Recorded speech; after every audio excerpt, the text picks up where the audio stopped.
Lisa Martinez walked slowly down the long hallway toward the biggest room she had ever seen. The walls were made of some kind of metal that glowed with a soft blue light. Her footsteps echoed in the silence. She had been Earth's ambassador for only 6 months, but today felt like the most important day of her life. 3 years ago, the aliens had first visited Earth. Not with weapons or threats, but with curious eyes and strange machines that could translate any language. They called themselves the Galactic Council. They said Earth was special because humans were the first new species they had found in over 1,000 years. At first, everyone on Earth was excited. The aliens seemed friendly. They shared some of their knowledge about growing food and making simple machines. They helped cure diseases that had killed millions of people. In return, they asked for nothing except to watch and learn about human culture. But Lisa had always felt something was wrong. The aliens were too careful with their words. They never showed humans their real technology. They never let humans visit their home worlds. And they always seemed to be waiting for something. Today she would find out what they were waiting for. The doors to the council chamber opened without a sound. Lisa stepped inside and gasped. The room was enormous, bigger than any stadium on Earth. Hundreds of different alien species sat in rows that stretched up toward a ceiling she could barely see. Some looked like giant insects with too many arms. Others were covered in fur or scales. A few seemed to be made of living rock or metal. In the center of the room was a single chair. It was clearly meant for a human. Lisa walked toward it, feeling the eyes of every alien in the room watching her every step. "Welcome, Ambassador Martinez," said a voice that seemed to come from everywhere at once. The translation device in her ear turned the alien sounds into perfect English. "I am Chairman Zethkar of the Velnari Empire. We are honored to finally meet with a representative of humanity." Lisa looked up at the chairman. He was at least 10 feet tall, with 4 arms and a face that reminded her of a praying mantis. His voice was polite, but his eyes were cold. "Thank you for inviting me," Lisa said, trying to keep her voice steady. "Earth is excited to learn more about the galactic community." A sound filled the room that might have been laughter, but it came from too many different throats to be comfortable. Chairman Zethkar raised one of his hands and the noise stopped immediately. "Yes, we have been watching your species for some time now," he said. "And we have decided that humans are ready to join the galaxy. But first, there are some things we must discuss." Lisa felt her heart beating faster. This was it. This was what they had been building up to for 3 years. "We have prepared a wonderful gift for humanity," the chairman continued. "There is a planet called Kepler 442b. It has good soil and clean water, perfect for growing food. We are willing to give this planet to humanity as your new home." Lisa blinked. "Our new home? But we already have a home. Earth." Another alien stood up. This one looked like a giant octopus with too many tentacles. "I am Council Member Kixar of the Theta Collective. Earth is too dangerous for your species to remain there. You have wars. You have weapons. You fight among yourselves. This is not acceptable in our peaceful galaxy." A third alien joined the conversation. This one was tall and thin, with blue skin and silver eyes. "I am Admiral Kelmore of the Zephyrian Fleet. No species in the galaxy has been permitted to keep weapons for over 2,000 years. We have perfect peace because we have perfect control." Lisa felt a chill run down her spine. "Control?"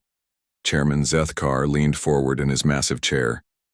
"Every species that joins the Galactic Council must give up all weapons, all military forces, all ability to make war.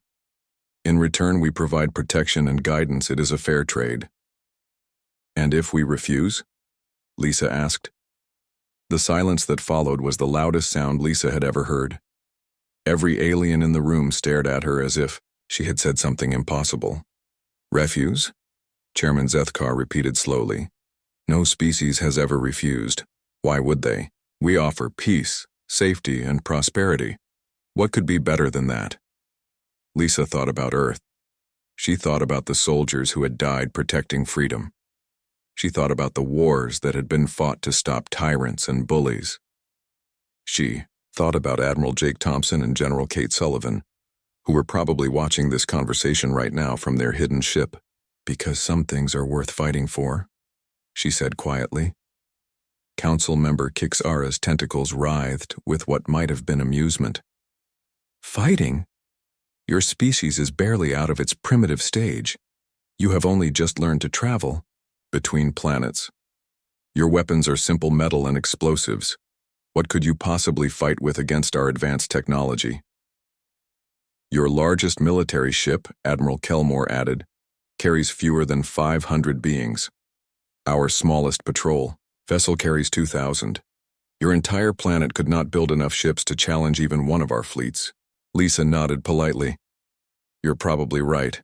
We are a young species. We still have a lot to learn. Chairman Zethkar seemed pleased with this response. Exactly. This is why we are offering you this chance. Join us willingly, and your species will be treated well. You will have good land to farm and peaceful lives to live. Your children will never know war or violence. That sounds very generous, Lisa said.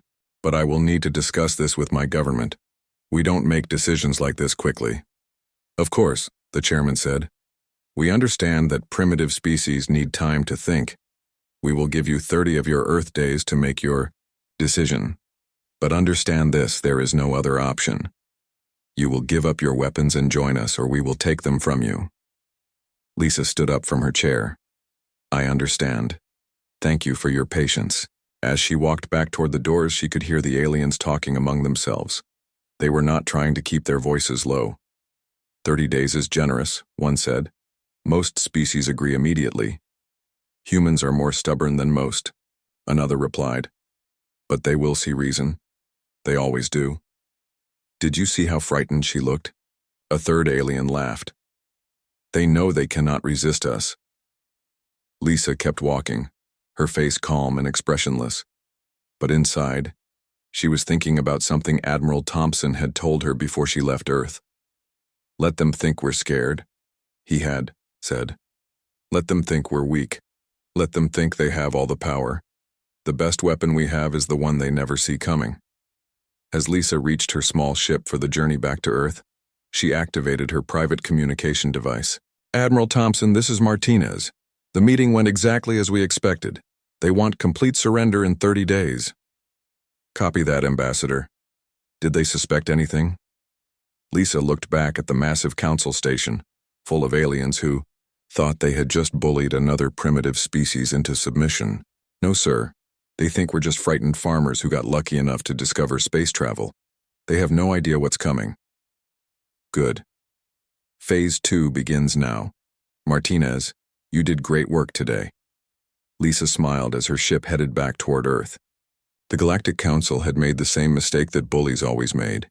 They thought that because they had never lost a fight, they never could lose a fight. They were about to learn the difference between a species that had forgotten how to fight and a species that had never stopped fighting. The 30-day clock was ticking and humanity had work to do. Colonel Ben Hayes stood in the cargo bay of what looked like a normal grain transport ship. The walls were lined with bags of wheat and corn, just like any other farming vessel that traveled between human colonies. But Ben knew that underneath, the false floor were enough weapons and supplies to arm 500 soldiers.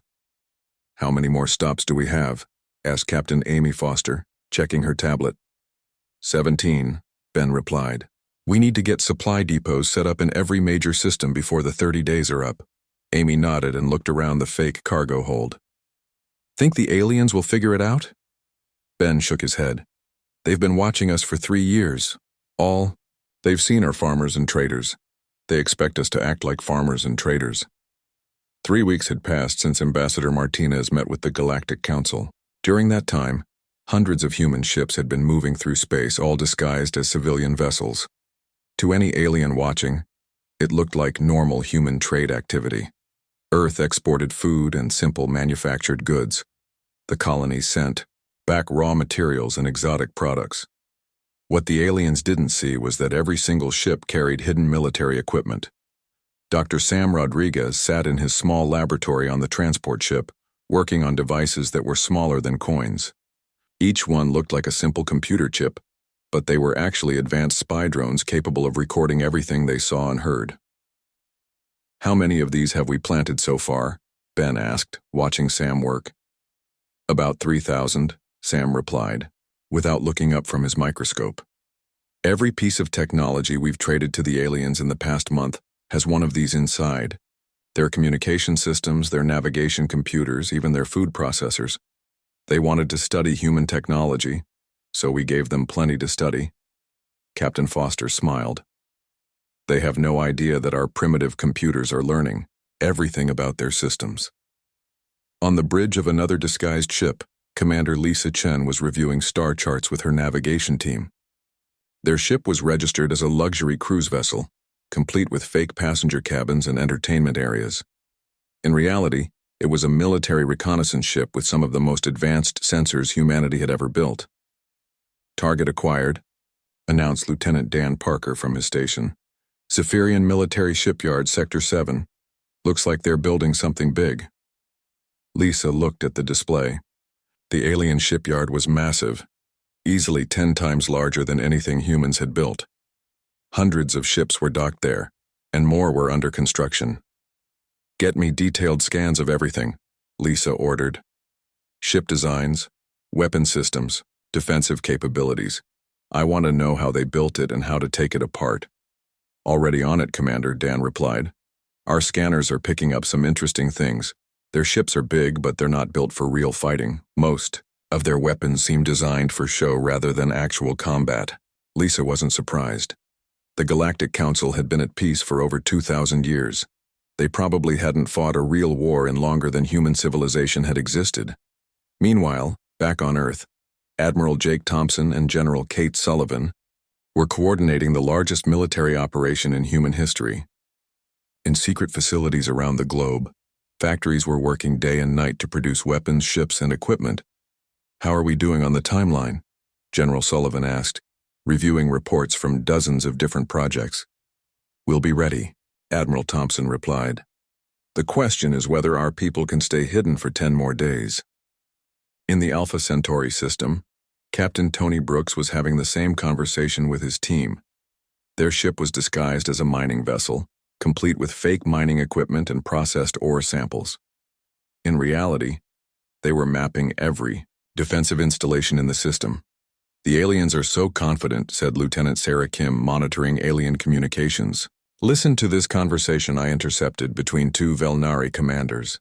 She played a recording through the ship's speakers. The translation was clear. "The humans are taking a long time to decide.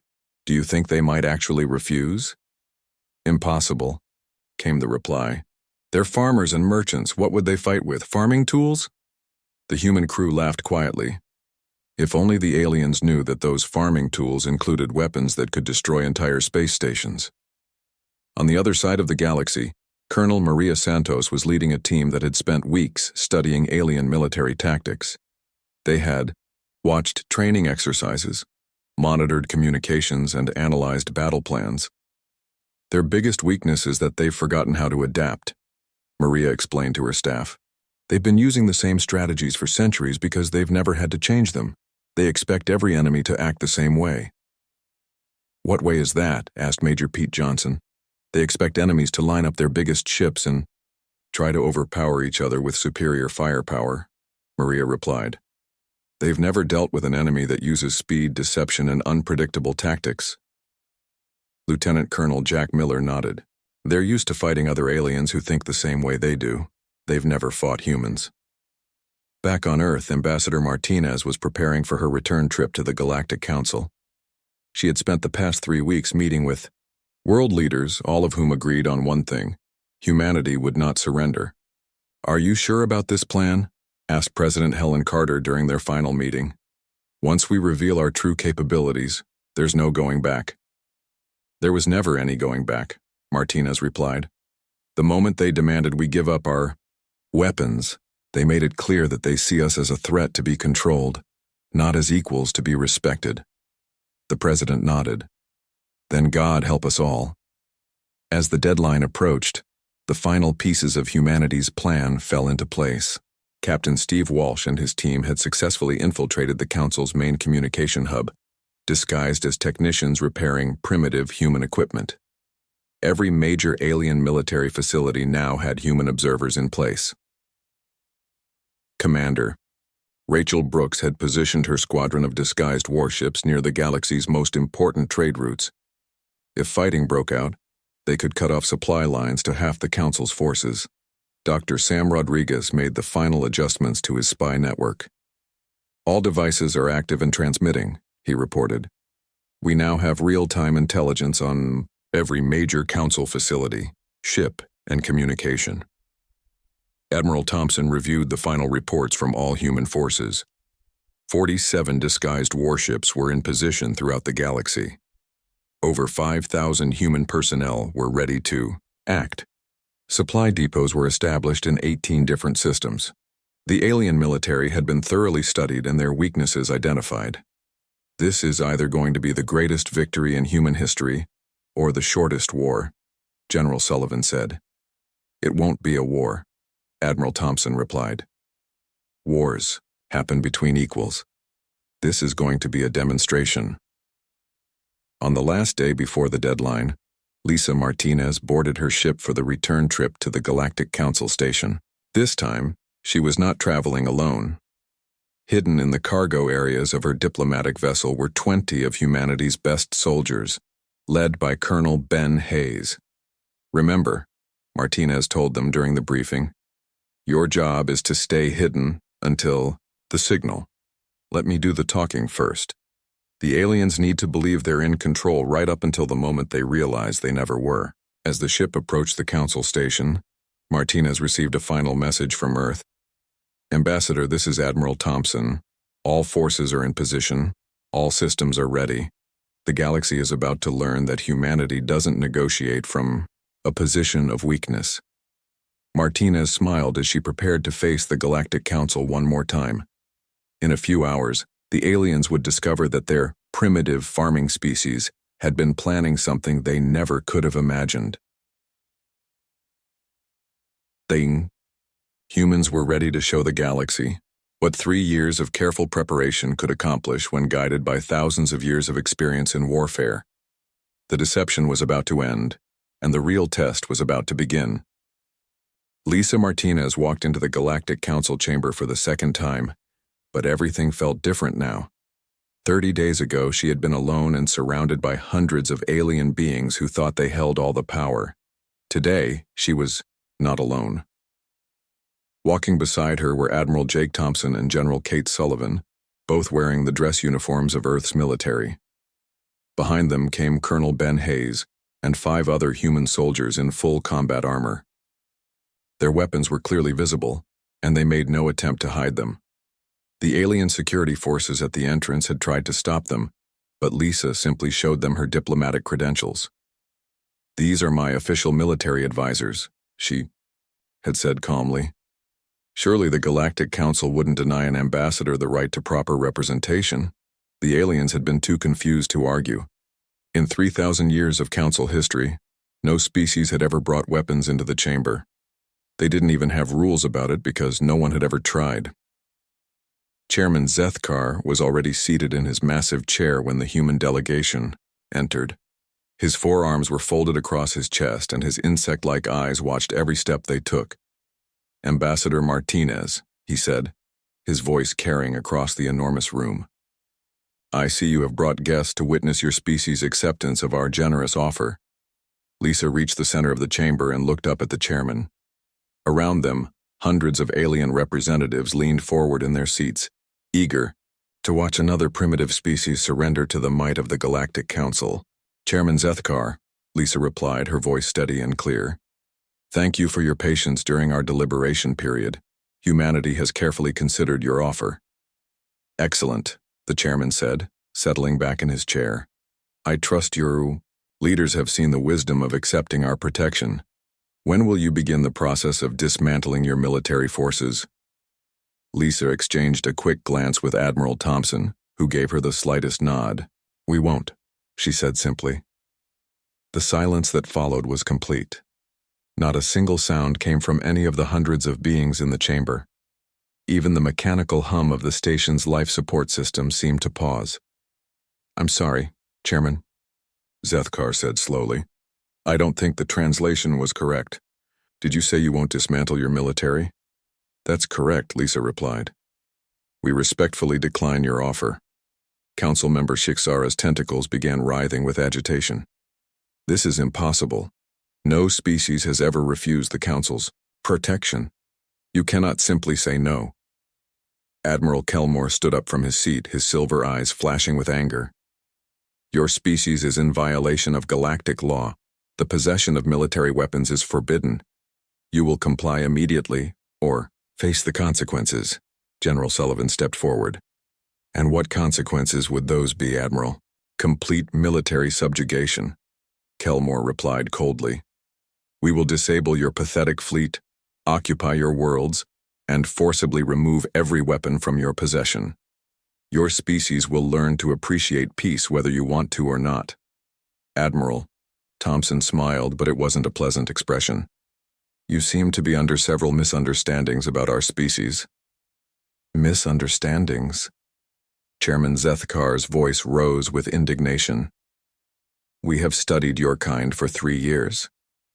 You are a primitive species barely capable of interstellar travel. Your largest ships carry fewer than 500 beings.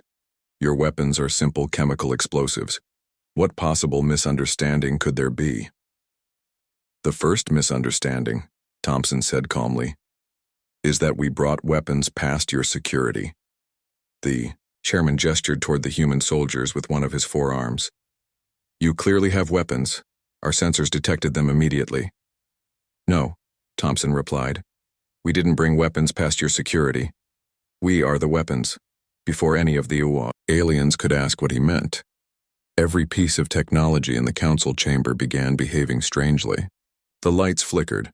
The translation systems crackled with static. The artificial gravity fluctuated, causing several aliens to grab their seats for stability. What is happening? Shiksara demanded, her tentacles thrashing in panic. Lisa activated, her personal communicator. Captain Parker, are you receiving this transmission? Loud and clear, Ambassador, came the reply. All systems are green and ready. Throughout the chamber, alien representatives were frantically checking their own communication devices. None of them were working properly. Impossible, Admiral Kelmore said, pressing buttons on his control panel. Our communication network is the most advanced in the galaxy. Nothing could interfere with it. You're right, Dr. Sam Rodriguez said, stepping out from behind the human soldiers. Nothing could interfere with it from the outside. But we're not interfering from the outside. He held up a small device that looked like a simple computer chip. For the past 3 years, every piece of technology you've received from humanity has contained one of these. You wanted to study our primitive computers, so we gave you plenty to study. The color drained from Admiral Kelmore's blue face. You mean every communication system, every navigation computer, every sensor array, every life support controller that contains human components is now under our control, Sam explained. And since you've been so eager to upgrade your systems with our technology, that's about 90% of your infrastructure. Chairman Zethkar tried to activate an emergency alert, but his control panel simply displayed a message in perfect English. Access denied. Have a nice day. The second misunderstanding, Admiral Thompson continued, is about the size of our fleet. He gestured to General Sullivan, who activated a holographic display in the center of the chamber. It showed a 3-dimensional map of the local star systems with hundreds of small dots scattered throughout. What are we looking at? Shiksara asked nervously. Those are human ships, Sullivan replied. All of them disguised as civilian vessels, all of them in position around your most important military installations. The dots on the display began changing color from blue to red. As they did, their true shapes became visible. What had appeared to be grain haulers, passenger transports, and mining ships were revealed as heavily armed warships. Captain Brooks, report your status, Admiral Thompson said into his communicator. Target acquired, Admiral. I have a clear shot at the main reactor of the Zephyrian shipyard. Commander Chen, what's your position? Weapons locked on the Velnari. Command Center, sir. Awaiting orders.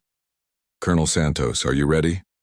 All Council defense platforms are in my crosshairs, Admiral. Just say the word. One by one, human commanders throughout the galaxy reported their readiness. Each report made the alien representatives in the chamber look more terrified. This cannot be happening, Chairman Zethkar said, his voice barely above a whisper.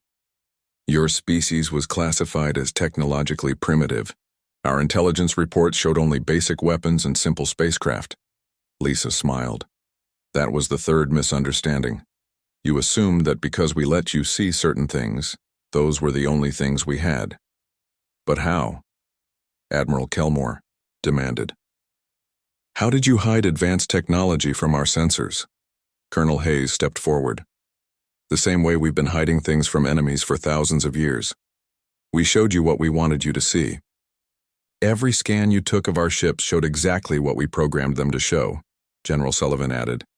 Every piece of intelligence you gathered was information we deliberately allowed you to find. You wanted to believe we were primitive. Farmers, Admiral Thompson said. So we acted like primitive farmers.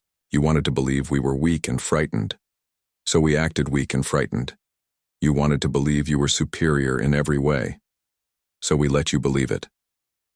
The holographic display changed to show real-time images of alien military installations. At each one, human ships had dropped their disguises and were clearly visible with weapons powered and ready. The fourth misunderstanding, Lisa said, is the most important one. You thought that because your species had forgotten how to fight, every species must have forgotten how to fight. She gestured toward the human soldiers standing behind her. These men and women are the products of a species that has never stopped fighting. We've been at war with someone or something for our entire history. We fight diseases, disasters, other humans, and now, if necessary, aliens who think they can bully us into submission. Chairman Zethkar looked around the chamber at his fellow council members. All of them were staring at their malfunctioning equipment or at the holographic display showing human ships throughout their territory. What do you want? He asked quietly. What we've always wanted, Admiral Thompson replied, to be left alone to live our lives as we choose.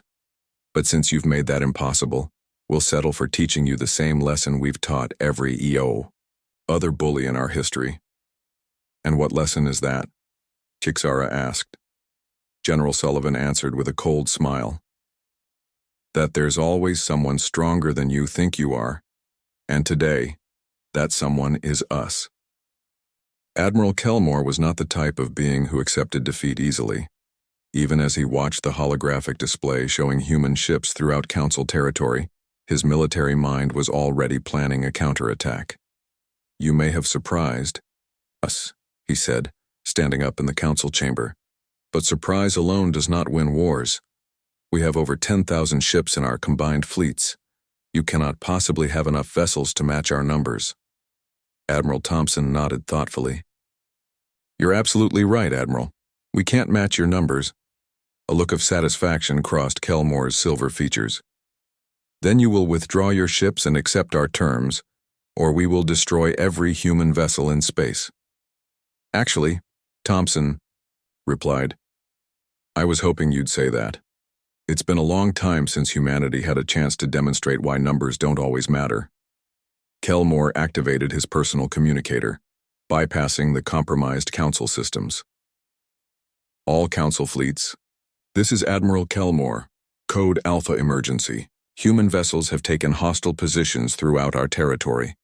Converge on all targets and destroy them immediately. Within minutes, the response came back from fleet commanders across the galaxy. The Zephyrian Third Fleet was moving to engage human ships near their shipyard. The Velnari battle group was surrounding human vessels in the asteroid mining fields. The Theta Collective Defense Force was closing in on human transports near their home system. Your move, humans, Kelmore said with confidence. Let's see how your primitive tactics work against superior firepower. Admiral Thompson spoke calmly into his communicator. All human forces, you are cleared to engage. Show them what we've learned in 10,000 years of warfare. The first engagement began near the Zephyrian shipyard, where Captain Dan Parker's disguised grain hauler was facing off against 12 Council warships. The alien vessels formed a traditional battle line, their massive hulls bristling with weapons. "Attention, human vessel," came the transmission from the Zephyrian commander. "You are outnumbered 12 to 1. Surrender now and your crew will be treated well." Captain Parker's response was to drop his ship's civilian disguise completely. What had appeared to be a simple cargo vessel suddenly revealed itself as a sleek warship covered in weapon systems the aliens had never seen before. Negative alien command. We don't surrender. We adapt. Instead of engaging the 12 ships head-on, Parker's vessel did something the aliens had never encountered. It flew directly at the nearest asteroid and disappeared behind it. The Zephyrian ships followed, expecting to corner their prey. What they found instead was empty space. Parker had used the asteroid's gravity to slingshot his ship around to the other side of the formation. Before the aliens could react, he was firing at their engines from behind. The Zephyrian weapons were designed for long-range combat between large, slow-moving targets. They couldn't track a small, fast ship that kept changing direction unpredictably. Within minutes, 3 alien vessels were drifting powerless, their engines destroyed. "Impossible," the Zephyrian commander transmitted. "How did you move so fast?" "Physics," Parker replied simply. "We learned to use gravity, momentum, and 3-dimensional thinking. You learned to form straight lines and shoot forward." Similar scenes were playing out across the galaxy. Commander Sarah Blake's squadron was facing the Velnari battle group in the asteroid fields. Instead of fighting ship to ship, the humans used the asteroids themselves as weapons, using precisely calculated explosions to send massive rocks flying at the alien vessels. The Velnari commander was furious. "This is not honorable combat. You're using the environment against us." "War isn't about honor," Blake replied, watching another alien ship struggle to avoid a chunk of rock the size of a building. "It's about winning." Near the Theta Collective home system, Lieutenant Commander Nick Evans was demonstrating humanity's most devastating advantage. His ship wasn't trying to destroy the alien vessels surrounding him.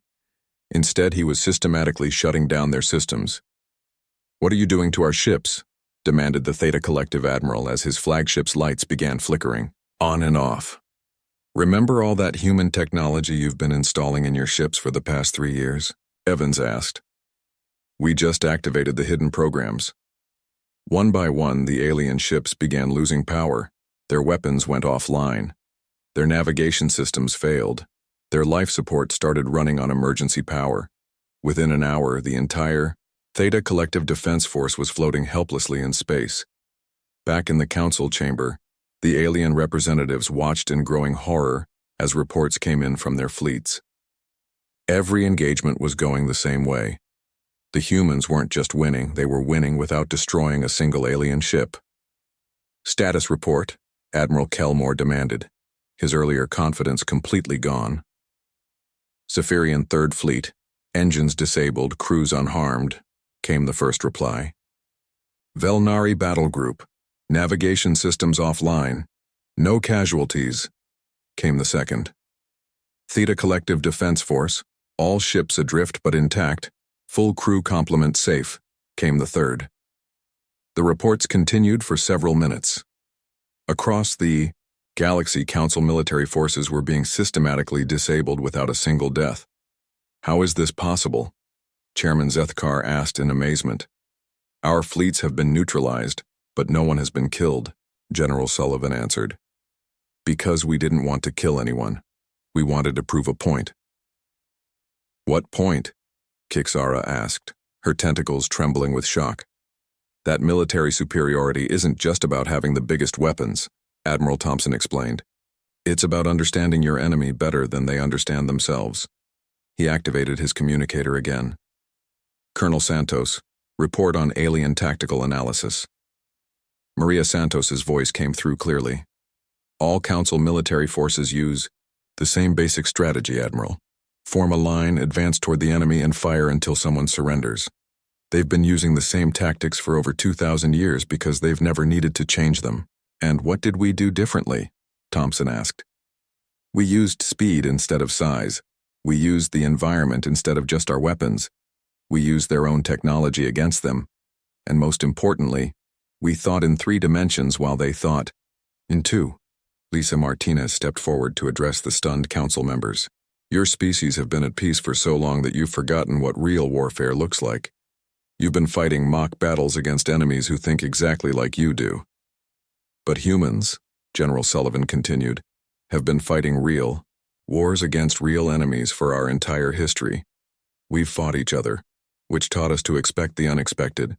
We've fought diseases, which taught us to adapt quickly. We've fought natural disasters, which taught us to use whatever tools we have available. Admiral Thompson nodded. Every human in our military has studied thousands of battles fought over thousands of years. We know every strategy, every tactic, every mistake that's ever been made. We learn from history instead of ignoring it. Chairman Zethkar looked at the holographic display, which now showed the entire council military floating helplessly throughout the galaxy.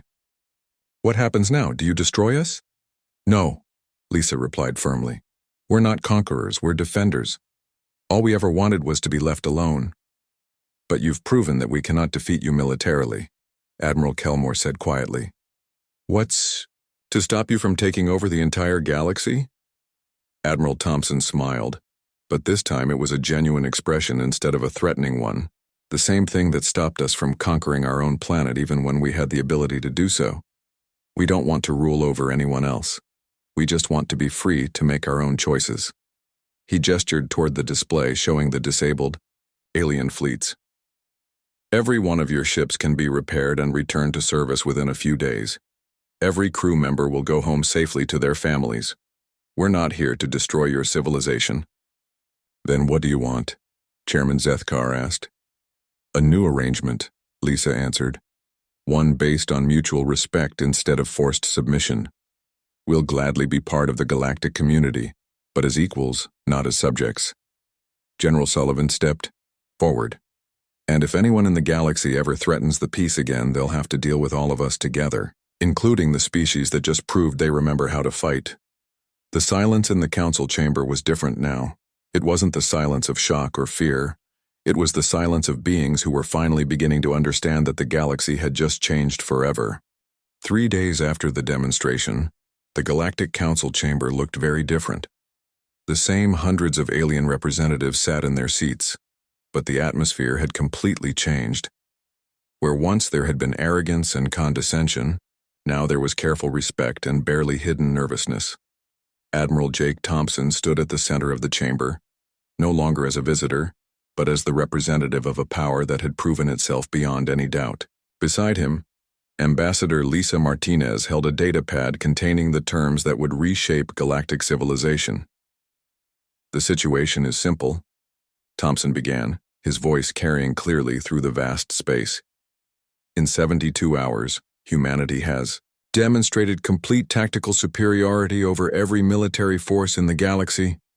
We did this without killing a single being, but we could have done it differently if we had chosen to. Chairman Zethkar shifted uncomfortably in his massive chair. His forearms were folded tightly across his chest, and his insect-like eyes couldn't quite meet Thompson's gaze. What are your demands? He asked quietly. We're not making demands, Lisa replied, stepping forward. We're offering a partnership. But this partnership will be between equals, not between masters and subjects. She activated her datapad, and a holographic display appeared showing the proposed new structure of galactic government. The Galactic Council will continue to exist, but with some important changes. The first change appeared on the display. Humanity will hold a permanent seat on the Council with full voting rights and veto power over any decision that affects human territory or interests. Council member Kixara's tentacles writhed with agitation. A permanent seat? But you're a single species. We represent thousands of different civilizations, and yet, General Kate Sullivan said from her position near the chamber entrance, none of those thousands of civilizations were able to stop us when we chose to act. Power isn't about numbers, it's about capability. The second change appeared on the display. The ban on military forces is hereby revoked. Any species that wishes to maintain defensive capabilities will be allowed to do so. Admiral Kelmore stood up abruptly. That's impossible. We've had peace for over 2,000 years because no one has weapons. If we allow military forces again, there will be chaos. Thompson shook his head. You've had peace because no one has challenged your authority. But peace built on forced weakness isn't real peace. It's just delayed conflict. Real peace, Lisa added, comes when everyone is strong enough to defend themselves, but wise enough to choose cooperation over conflict.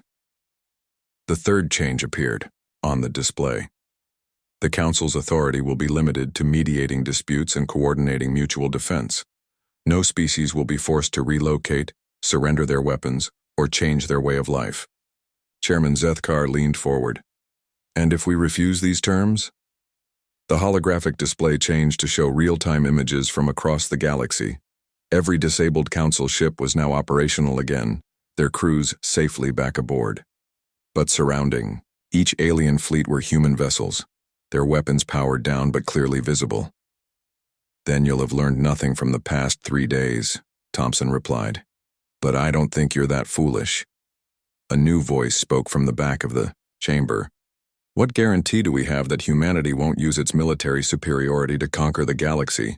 The speaker was Ambassador Velthara of the Andromedan Union, a species known for their careful diplomacy. Unlike the others, she seemed more curious than frightened. Lisa smiled at the question. The same guarantee you've always had that any species won't choose conquest over cooperation. Our character. But your character is unknown to us, Velthara replied. Until 3 days ago, we thought we knew humans. Now we discover you've been deceiving us for years. We were protecting ourselves, General Sullivan said. When someone bigger than you threatens to take away everything you value, you don't. Show them all your cards until you're ready to play them. Thompson activated his own communicator. Captain Parker, what's the status of the Zephyrian shipyard? Dan Parker's voice came through clearly. All repair work completed, Admiral. The shipyard is fully operational again. We also helped them upgrade their efficiency by about 30%. Commander Chen, report on the Velnari Command Center. All systems restored and running better than before, sir. We fixed some problems in their network that they didn't even know they had. The reports continued from across the galaxy. Every human force was helping to repair the damage from the brief conflict. More than that, they were actively improving alien systems and sharing technology. This is your guarantee, Lisa said to Ambassador Velthara. We could have destroyed your fleets. Instead, we disabled them. We could have abandoned you to figure out repairs on your own. Instead, we helped. We could have kept our advanced technology secret. Instead, we're sharing it. Chairman Zethkar was quiet for a long moment, processing everything he had heard. Why? He finally asked. Why help us after we threatened your species? Admiral Thompson considered the question carefully. Because that's what humans do. We fight when we have to, but we prefer to build. We're stronger when we work together than when we work against each other. Besides, added Colonel Ben Hayes, speaking for the first time since entering the chamber, you weren't evil. You were just wrong. You thought the only way to have peace was to make everyone weak. We're showing you that you can have peace by making everyone strong. The fourth change appeared on the holographic display. The Council will establish a joint defense force with representatives from all member species. This force will be commanded by rotating leadership and used only to defend against external threats or to stop aggression between member species. External threats? Kixara asked. What external threats? We've explored this entire region of the galaxy. Dr. Sam Rodriguez stepped forward from his position with the human delegation. The galaxy is a big place. We've only explored a tiny fraction of it. Sooner or later, we're going to encounter something that makes our current disagreements look like friendly discussions. And when that happens, Thompson continued, we'll need to be ready to work together instead of spending our time arguing about who's in charge. The fifth and final change appeared on the display. All species will be encouraged to maintain cultural independence while participating in shared scientific and technological advancement. What does that mean exactly? Asked Representative Colvan of the Sirius Confederacy. Lisa answered, it means we don't all have to be the same to work together. Humans will keep being humans. Velnari will keep being Velnari. Zephyrians will keep being Zephyrians. But when we discover something new or solve a difficult problem, we share that knowledge with everyone, like you're doing now with our ships, Admiral Kelmore said thoughtfully. Exactly, Thompson replied. We learned some things about warfare that you didn't know. You've learned things about science and technology that we're still figuring out. Together we're all stronger and smarter. Chairman Zethkar looked around the chamber at his fellow council members. He could see the same realization dawning on all their faces. The old way of doing things was over. The question was whether they would adapt to the new way or fight against it. If we agree to these terms, he said slowly, what happens to those who don't? There are species in the galaxy who might prefer the old system. Then they can leave the council and govern themselves however they want, Lisa replied. But they won't be allowed to force their way of life on anyone else. And if they try, they'll discover that the galaxy now has protectors who know how to stop them. General Sullivan added, freedom means being allowed to make your own choices. It also means living with the consequences of those choices. The vote, when it finally came, was not even close. Every species represented in the council agreed to the new terms. Some voted out of fear, others out of hope, but all of them voted for change. As the session ended and the alien representatives began filing out of the chamber, Chairman Zethkar approached the human delegation. I have one final question, he said to Admiral Thompson. How long were you planning this? How long have you been preparing for this moment? Thompson smiled. Since the day you first visited Earth and we realized you were more advanced than us. We've been preparing for the day when we'd have to prove we belonged in the galaxy as equals, not subjects. And if we had never threatened you, if we had offered true partnership from the beginning, then you would have discovered that humans make much better friends than enemies, Lisa replied. But you chose to see us as a problem to be solved instead of as partners to be welcomed. Chairman Zethkar nodded slowly. We will not make that mistake again. As the human delegation prepared to leave the council station, Admiral Thompson sent one final message to Earth. Mission accomplished. The galaxy now understands that humanity is ready to take its place among the stars. Not as conquerors, not as subjects, but as protectors of the peace we've all worked to build. The age of forced peace was over. The age of earned peace had begun.